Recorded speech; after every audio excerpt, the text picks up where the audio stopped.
ಪ್ರಧಾನಿ ನರೇಂದ್ರ ಮೋದಿಯವರು ಪುತ್ತೂರಿನ ಮಾಜಿ ಶಾಸಕ ರಾಮ್ ಭಟ್ ಅವರಿಗೆ ದೂರವಾಣಿ ಕರೆ ಮಾಡಿ ಅವರ ಆರೋಗ್ಯವನ್ನ ವಿಚಾರಿಸಿದ್ದಾರೆ. ಪುತ್ತೂರಿನ ಮೊದಲ ಬಿಜೆಪಿ ಶಾಸಕ ಹಾಗೂ ರಾಜ್ಯದಲ್ಲಿ ಆ ಸಮಯದಲ್ಲಿ ಬಿಜೆಪಿಯ 2 ಶಾಸಕರ ಪೈಕಿ ರಾಮ್ ಭಟ್ ಒಬ್ಬರಾಗಿದ್ದು, ಇನ್ನೊಬ್ಬರು ಸದ್ಯ ಮುಖ್ಯಮಂತ್ರಿಯಾಗಿರುವ ಬಿಎಸ್ ಯಡಿಯೂರಪ್ಪರಾಗಿದ್ದಾರೆ. ಪ್ರಧಾನಿ ಕಚೇರಿಯಿಂದ ರಾಮ್ ಭಟ್ ಮನೆಗೆ ಕರೆ ಬಂದಿದ್ದು, ಹಿಂದಿಯಲ್ಲಿ ರಾಮ್ ಭಟ್ ಅವರ ಆರೋಗ್ಯವನ್ನ ಪ್ರಧಾನಿ ಮೋದಿ ವಿಚಾರಿಸಿದ್ದಾರೆ.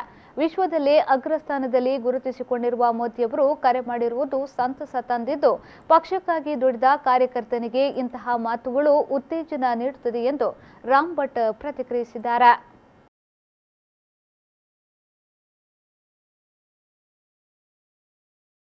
ಅವರು ನನ್ನ ಹಿರಿಯ ಒಳ್ಳೆ ಕೆಲಸ ಮಾಡಿದವರು ಮಾಡಿದವರನ್ನು ಗುರುತಿಸಿ ಅವರನ್ನು ಕೇಳ್ತಾ ಇದ್ದಾರೆ, ವಿಚಾರಿಸ್ತಾ ಇದ್ದಾರೆ.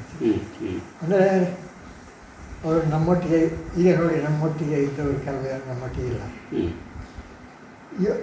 ಅವರನ್ನು ವಿಚಾರಿಸಿ ಅದು ಗೊತ್ತಿಲ್ಲ. ಆದರೆ ಬೇರೆ ಯಾರು ಹೇಳಿದಾಗಾಯಿತು.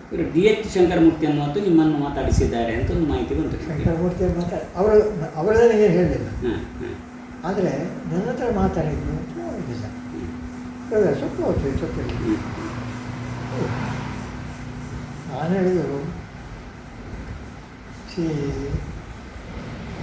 ನನಗೆ ಅರ್ಥ ಬರ್ತದೆ. ನಾವು ಅಷ್ಟೆಲ್ಲ ಕೆಲಸ ಮಾಡಿದ್ದೆವು. ನಮ್ಮಲ್ಲಿ ಸರ್ಕಾರ ಬರಬೇಕು,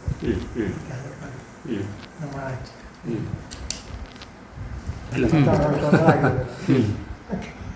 ಮತ್ತೆ ಅವರಿಂದ ಹೆಚ್ಚು ಮಾತಾಡಲಿಲ್ಲ.